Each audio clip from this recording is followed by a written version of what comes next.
sakinata fi qulubil mu'minin liyazdadu imanan ma'a imanihim.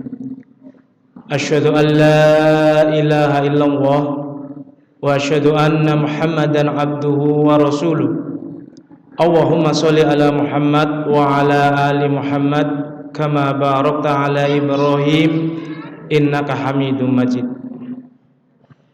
Syukur alhamdulillah pada malam hari ini kita semua diberi oleh Allah nikmat jasmania maupun nikmat rohania.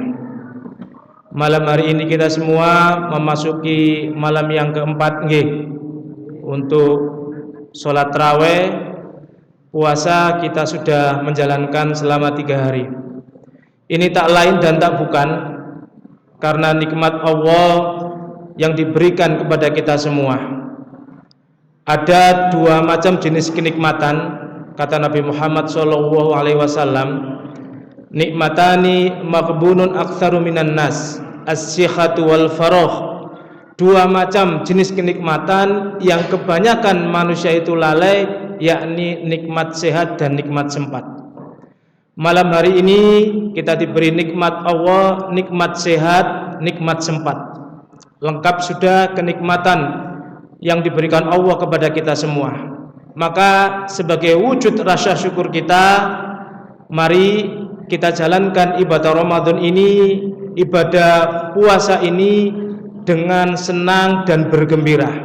Tujuannya apa? Sebagaimana yang termaktub dalam surat Al-Baqarah ayat 183, la'allakum tattaqun.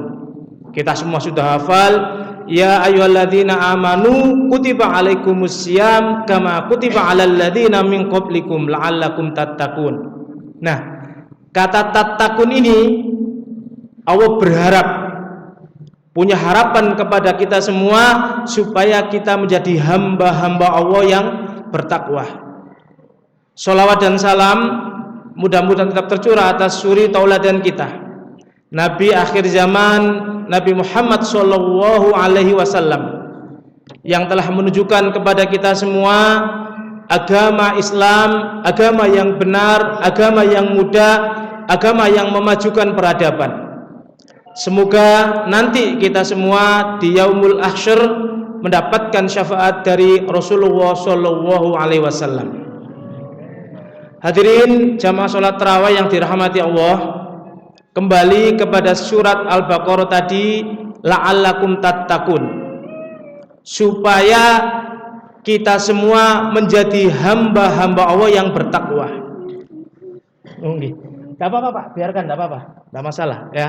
Masih anak-anak kok. Kalau bapak-bapak mungkin yang bermasalah mungkin. Insya Allah tidak apa-apa selama anak-anak. Oke, kembali ke surat Al-Baqarah tadi, la'allakum tattaqun. Kenapa Allah berharap kepada kita semua supaya menjadi hamba-hamba Allah yang bertakwa? Inna akramakum indallahi atqakum. Ternyata Allah berharap kepada kita semua, menunjukkan kepada kita semua, ternyata dengan latihan berpuasa itu kita menjadi orang-orang yang bertakwa. Dengan orang-orang yang bertakwa, Allah ingin menjadikan kita mulia di sisinya. Mulia hidup di dunia, mulia di kehidupan akhirat nanti. Inilah tujuan Allah melatih kita, mewajibkan kita supaya menjalankan ibadah puasa ini dengan senang hati dan bergembira. Jadi Allah berharap kepada kita semua. Kenapa kita dijadikan Allah sebagai hamba yang bertakwa? Ternyata Allah memberitahukan kepada kita semua, makhluk Allah, kedudukan yang paling mulia di sisi Allah itu adalah orang-orang yang bertakwa. Mulia di dunia, mulia di akhirat. Nah, kata la'allakum tattaqun ini setidaknya ada 3 makna, ada 3 harapan. Allah ingin menjadikan kita menjadi hamba-hamba yang bertakwa lewat ibadah puasa, itu menjadikan kita soleh secara pribadi, soleh secara individu. La'allakum tattaqun. Buktinya apa?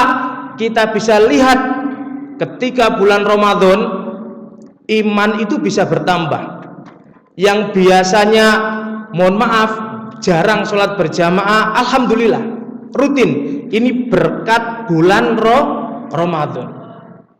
Yang biasanya, mohon maaf, infaknya biasanya separuh-separuh, bulan Ramadan semuanya berlomba-lomba berinfak. Yang biasanya ngajinya jarang, berkat bulan Ramadan, alhamdulillah rutin 5 kali sehari. Selesai sholat 5 waktu langsung tadarus. Artinya apa? Ini bisa menjadi madrasah keimanan kita. Bulan Ramadan, puasa Ramadan yang berarti imsakun, menahan apa? Tidak cukup menahan haus dan lapar, tetapi Allah mengatur kita, mengatur hawa nafsu kita. Kalau di kitab tafsir Ibnu Katsir itu digambarkan, kenapa sih kita kok disuruh berpuasa? Tujuannya menjadi hamba Allah yang bertakwa itu ada tujuan. Yang pertama, lewat puasa Ramadan ini, puasa Ramadan itu bisa membersihkan penyakit-penyakit fisik di antara kita. Yang kedua, di bulan Ramadan, di dalam anggota tubuh kita ini ternyata banyak lubang-lubang. Nah, lewat lubang-lubang itulah setan itu akan memasuki diri kita. Lewat telinga mendengar kata-kata yang kurang baik akan menjadi bahan cerita bagi kita. Lewat mata, apa yang kita lihat akan menjadi bahan candaan, akan menjadi bahan diskusi. Ya, itu kalau baik. Kalau kurang baik, maka setan masuk lewat lubang-lubang itu. Lewat mulut kita, lewat makanan, lewat minuman, itu setan akan masuk dan akan mengganggu kita. Tetapi dengan saum Ramadan, dengan ibadah Ramadan, Allah membuat tubuh kita lemah. Maka lewat situlah setan-setan itu akan sulit memasuki diri kita. Lewat makanan, minuman yang kita pilah, yang kita pilih, tentu memilah dan memilih yang terbaik, yang halal bagi diri kita. Lewat ibadah puasa, kita jarang mendengar sesuatu yang kurang baik, kita ganti dengan tadarus sesuatu yang baik. Lewat bulan Ramadan, lewat ibadah puasa, mata kita menjadi lemah. Jadi kita melihat sesuatu yang kurang baik dikurangi. Nah, itulah digambarkan dalam kitab Ibnu Tafsir, puasa itu bisa melatih, satu, mengurangi penyakit fisik yang ada dalam diri kita. Jenengan nanti bisa searching atau baca kesehatan puasa dan hubungannya dengan kesehatan. Itu banyak. Nah, setelah kita menjadi hamba Allah yang bertakwa, soleh secara pribadi, maka selanjutnya la'allakum tattaqun. Tattaqun itu berbentuk jamak, ada wawu dan ada nun. Menjadikan apa? Melatih kita soleh secara sosial. Puasa melatih kita bagaimana rasanya haus, bagaimana rasanya lapar, maka dalam diri kita tumbuh akan empati. Maka kita bisa merasakan beginilah rasanya kehausan, rasanya kelaparan. Bagaimana jika seseorang itu tidak memiliki sesuatu untuk dimakan. Nah, dalam diri kita tumbuh rasa empati. Oh, koyok ngini rasani. Maka jenengan bisa lihat di sekeliling kita, di kehidupan masyarakat kita, ketika bulan Ramadan, begitu banyaknya orang-orang berlomba-lomba untuk memberikan takjil. Luar biasa. Tidak hanya takjil, ada yang sahur on the road, itu banyak. Jenengan bisa lihat nanti di sekeliling kita. Di luar Ramadan jarang, atau mungkin ada 1-2 orang memberikan takjil. Tetapi di bulan Ramadan begitu banyaknya orang berlomba-lomba ingin memberikan takjil. Karena apa? Termotivasi dengan hadis Nabi, barang siapa yang memberikan sesuap atau segelas air minum, 1 biji kurma kepada orang yang berpuasa, maka pahalanya sama persis orang yang berpuasa. Tapi cara menafsirkannya jangan berarti oh ning ngono aku gak poso wae rek tak ngekei takjil ae. Bukan begitu cara penafsirannya. Ini memberikan motivasi, semangat bagi kita semua. Orang cuma memberi takjil saja kepada orang yang berpuasa, pahalanya sama persis seperti orang yang melaksanakan ibadah puasa. Apalagi orang yang berpuasa wis merasakan lapar haus, dilatih tumbuh rasa empati, tumbuh hubungan sosial, maka apa? Merasakan apa yang dirasakan oleh saudara kita. Hari-hari ini mungkin jenengan bisa lihat berita berbagai macam viral. Ono sing gara-gara nggak punya makan harus mencuri. Dan mencuri itu ya mungkin hanya cukup untuk buat makan saja. Satu sisi ada yang merampok harta yang luar biasa, tapi ya tenang-tenang aja. Hukumannya ya mungkin enak gitu loh. Sehingga apa? Timbul terkadang itu ya itu tadi cara menafsirkan enak yo iso nyolong sakmono kayak kemudian dihukum sebentar, dihukum gini itu. Jadi timbul di dalam masyarakat kita itu ya saling membanding-bandingkan. Nah, puasa melatih kita untuk menumbuhkan rasa empati. Dilatih soleh secara pribadi, soleh secara sosial. Yang ketiga, berharap dalam kata la'allakum tattaqun, itu Allah melatih kita untuk selalu menjadi hamba-hamba Allah yang bersyukur. Di luar Ramadan mungkin kita minum es teh, minum es degan, es campur, es teler itu mungkin hal yang biasa. Tetapi di bulan Ramadan kita minum air putih saja itu sudah luar biasa nikmatnya. Setelah 12 jam sampai 13 jam kita tidak minum, ketemu air putih pas beduk maghrib kita bersyukur. Nah, itulah Allah menjadikan apa? Melatih kita supaya menjadi hamba-hamba Allah yang bersyukur. Kenapa Allah menyuruh kita bersyukur? Wa may yashkur fa innama yashkuru li nafsi. Barang siapa yang bersyukur, maka rasa syukur itu akan kembali kepada diri kita. La in syakartum la azidannakum wa la in kafartum in adzabi lasyadid. Jikalau kalian semua mau bersyukur, maka Allah akan menambah nikmat-nikmat tersebut. Jadi lewat ibadah puasa yang kita lakukan hari ini, itu kita dilatih supaya pandai-pandai bersyukur. Jenengan di luar Ramadan mungkin makan sing enak, mungkin kayak sate, gulai, kikil mungkin enak. Tapi itu hal yang biasa. Di bulan Ramadan, Masya Allah, sebelum beduk maghrib kita melihat makan itu terasa nikmat luar biasa. Di jalan-jalan itu kalau sudah habis asar itu berbagai macam makanan, berbagai macam minuman itu kelihatan nikmat luar biasa. Seakan-akan nanti kalau maghrib saya mau makan ini, saya mau makan itu. Tapi ketika beduk maghrib tiba, kita minum air putih segelas, kemudian mungkin gorengan 1-2, itu wis terasa kenyang itu. Wis kenyang luar biasa, nikmat. Nah, inilah kita dilatih. Dilatih untuk bersyukur. Karena apa? Setan itu bisikannya luar biasa. Kita puasa sehari itu dibisiki setan kayak gini. Kamu sehari ndak makan, ndak minum. Makan no iki, minum no iki, enak.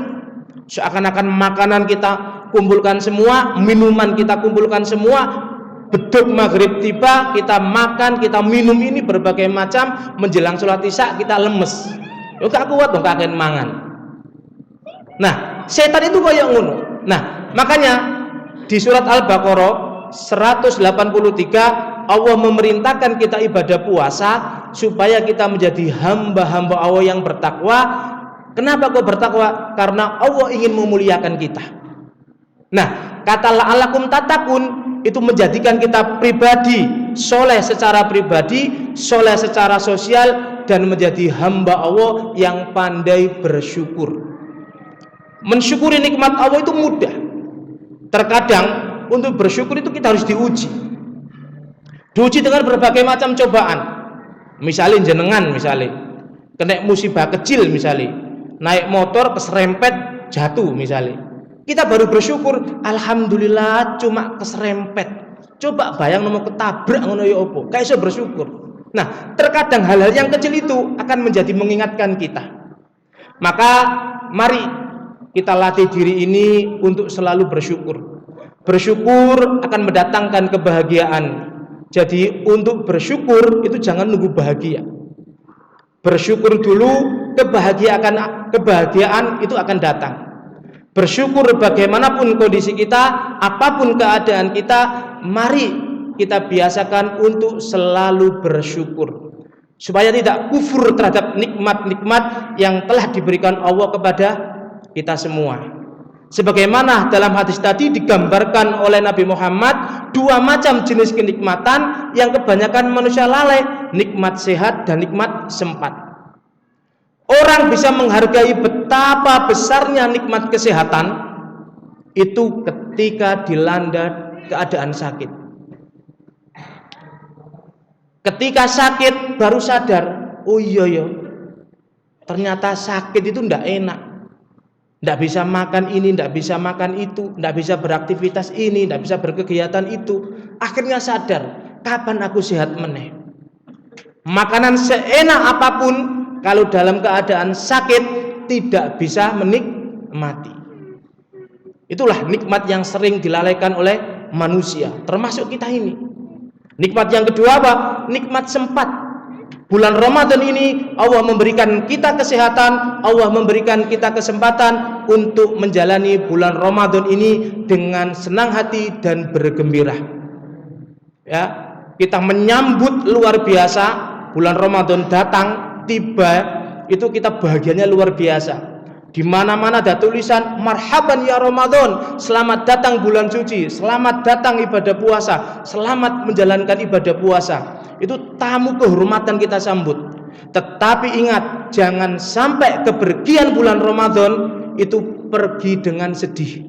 Maksudnya bagaimana? Kita nyambut gembira, tetapi ketika Ramadan berakhir, kita bisa lihat ramai mana masjid atau pasar. Kita bisa membandingkan, awal Ramadan senang luar biasa, maka jangan sampai kepergian bulan Ramadan itu pergi dengan ya wis protes biasa gitu. Kalau zaman sahabat Ramadan berakhir itu sedih. Beda dengan zaman kita. Ramadan berakhir kita senang. Alhamdulillah, mungkin wis gak poso, wis iso mangan, iso ngombe, riyoyo, iso nganyari kelambi, mungkin itu pikiran kita. Oleh karena itu, mari kita bersyukur atas nikmat yang diberikan Allah. Mudah-mudahan kita semua bisa menjalankan ibadah Ramadan ini dengan sempurna, dengan baik, dengan gembira, dengan sukacita. Mudah-mudahan nasihat yang singkat ini bisa menjadikan kita semua menjadi pribadi-pribadi yang baik. Karena ingatlah, pribadi-pribadi yang baik akan melahirkan keluarga yang baik. Dan dari keluarga yang baik nanti akan tercipta sebuah perkumpulan, sebuah keluarga, sebuah warga, sebuah kampung, bahkan sebuah negara yang baldatun thayyibatun wa rabbun ghafur. Demikian yang bisa saya sampaikan. Ihdinas syiratal mustaqim, billahi fi sabilil haq, fastabiqul khairat. Wassalamualaikum warahmatullahi wabarakatuh.